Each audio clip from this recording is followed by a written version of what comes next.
sometimes the conditions are just too good and it doesn't matter where you are and you can just need to get out there and go do something. So, and I want to test the OM system OM-1 Mark II and the video on the OM3, etc., etc. So I'm going to go out and see what's happening. There's some snow happening right now, so off we go.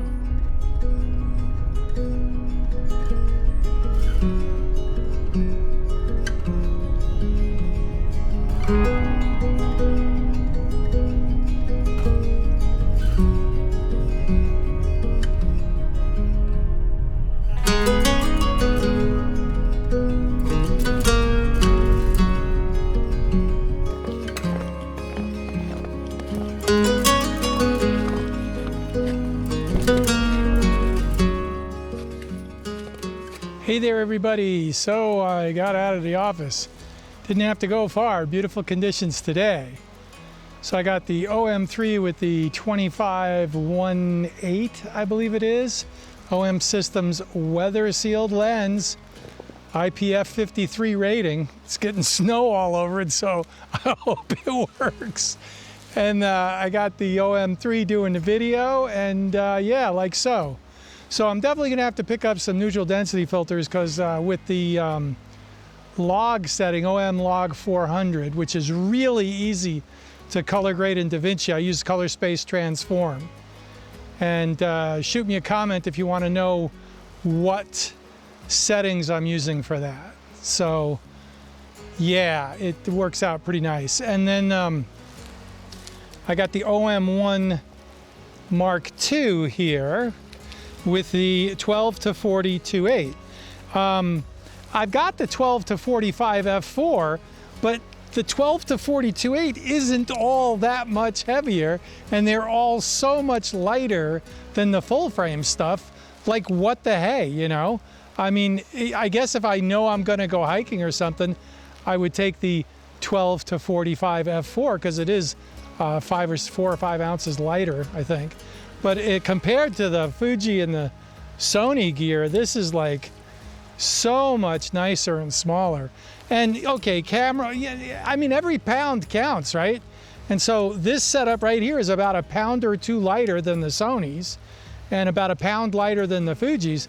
But really where you really start seeing it is like in the 45-150, which is a 80 or 90 to 300 equivalent.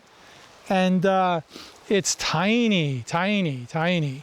So the bottom line is when you get all the stuff in the bag is significantly lighter by like, you know, it's 2/3 the weight or half the weight of what I was carrying around.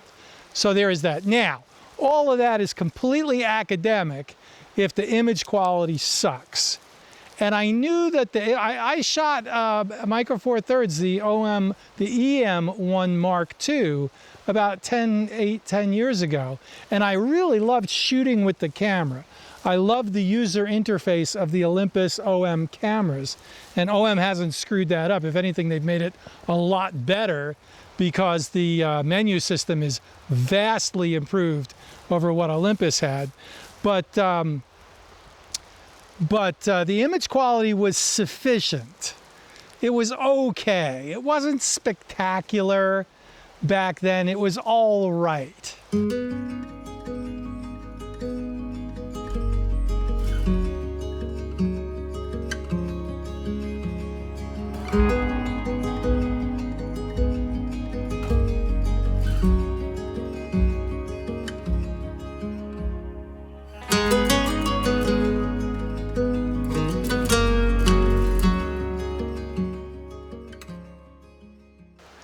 I don't know what's changed in the past 10 years. I'm thinking it's processing, both in the camera and now that I'm using DxO Photo Lab. Something's changed because the files that I've seen so far out of the OM3 and the OM-1 Mark II are like blowing me away. If the image quality was as good as it was 10 years ago, that would have been fine. But it's really good. like to the point where like I'm really impressed. To the point where like I say, like, you know, why shoot with a larger, more expensive camera when this stuff is so good? It's not like it's good enough. It's like, this is as good as. And I think where we're at, I think it's the processing power. I think it's they've figured out the algorithms to demosaic the stuff, to translate the photons into photos, if you will. And I think they got it figured out now to the point where it's really fine-tuned. I'm getting some black and white stuff out of the OM3 that is just like like it's got this setting where you can add grain, and it's not like a digital approximation of what grain is. Robin Wong said that OM Systems actually took film and copied the grain. He's the only one that said it so far. It's not that I don't believe him, but that was a weird noise. There are critters out here, like big ones with teeth. Just saying. One time on that bridge when it was snowed like this, I saw a dog footprint that was about 6 inches across. Yeah, not so sure that was a dog. As a matter of fact, I'm pretty sure it wasn't. Anyway, so the grain is awesome looking.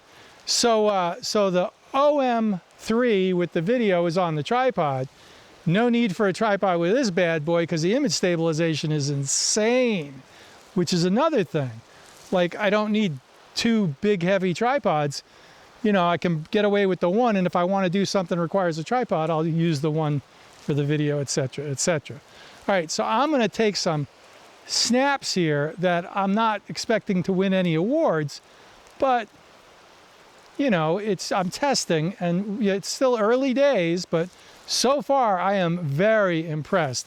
I'm going to get there's snow accumulating on the OM3, which is pretty cool. And with IPF53 rating, I'm not worried about it at all. The Sony's made me nervous, okay, because Sony has a reputation of saying it's weather sealed, and then as soon as, like, you know, you get a little bit of drizzle on the thing, it craps out, right? And Fuji's, you know, yeah, I don't know. It is what it is. These things are rated, okay?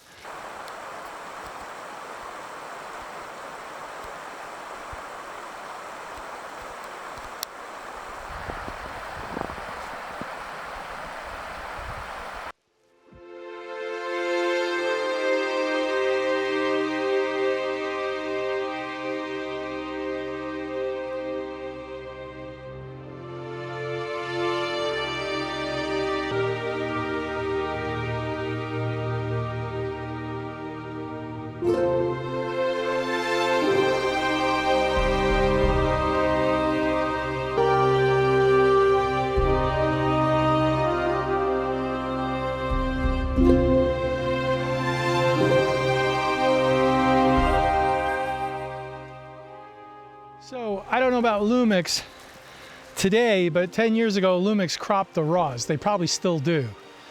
Another thing I love about the OM system and the Olympus cameras, they don't crop the RAWs. So I can shoot black and white and square for JPEG to see what I'm doing.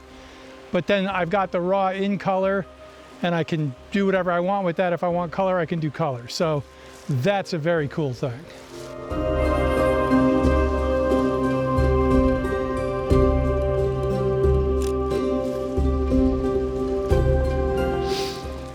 So the OM3 is like totally fleshed out. Like, I haven't found anything on that camera that is like, oh, you know, wow, that's kind of, the next one will get it fixed. Like the custom modes, you can name them. You can set 5 custom modes for video. You can set 5 custom modes for still photography, for photos. It's just, it's perfect. I mean, it really is a totally mature product. The only complaints I have so far with the OM-1 Mark II is the custom modes are jacked up, right? So when you want to, and jacked up, what do I mean by that? You really don't have video custom modes. You kind of do, you kind of don't. It's a pain in the butt.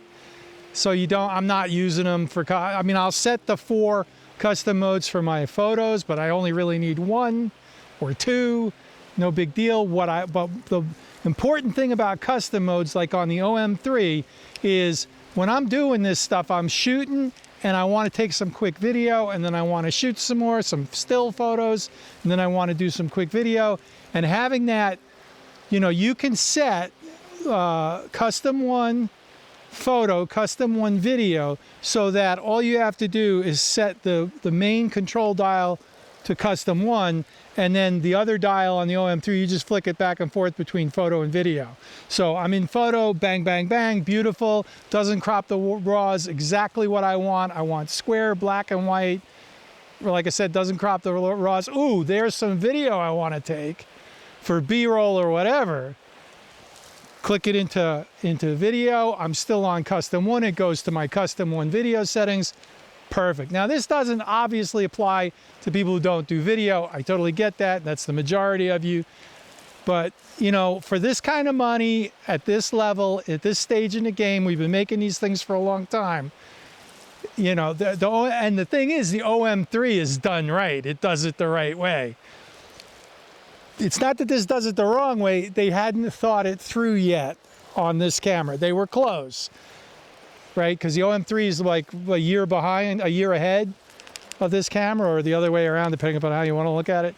So, yeah. So maybe in firmware, the OM-1 Mark II doesn't have a switch between video and stills and S and Q, right? It's got the video on the main control dial. So it's like the Fuji X-H2, X-H2S. What they could do, if they do it, is they can separate them out in the firmware so that you choose which, like you could have custom 1, custom 2 for stills, and then choose custom 3, custom 4 for video. It's not the greatest, but it works. At least it's better than what we have now, which is you really can't set custom modes for video. All right, so there it is. Thanks for coming out today. I really appreciate it. What fun. It's always good to test stuff and see what you're getting and what's happening. And obviously the weather sealing works. Oh, I wish I had some paper towels in the car. I'm sure I could find something. Don't forget my Patreon page. There's content up there even for free members, so you can check that out. And thank you so much to my Patreon supporters. It really is what's keeping me in the game, and I very much appreciate it. And hey, if you like this video and you like what I'm doing, hit the subscribe button here on YouTube, because that's what it's all about. Subscriptions on YouTube, who you subscribe to is what you're going to see more of. So think about that. Vote with your subscriptions. All right.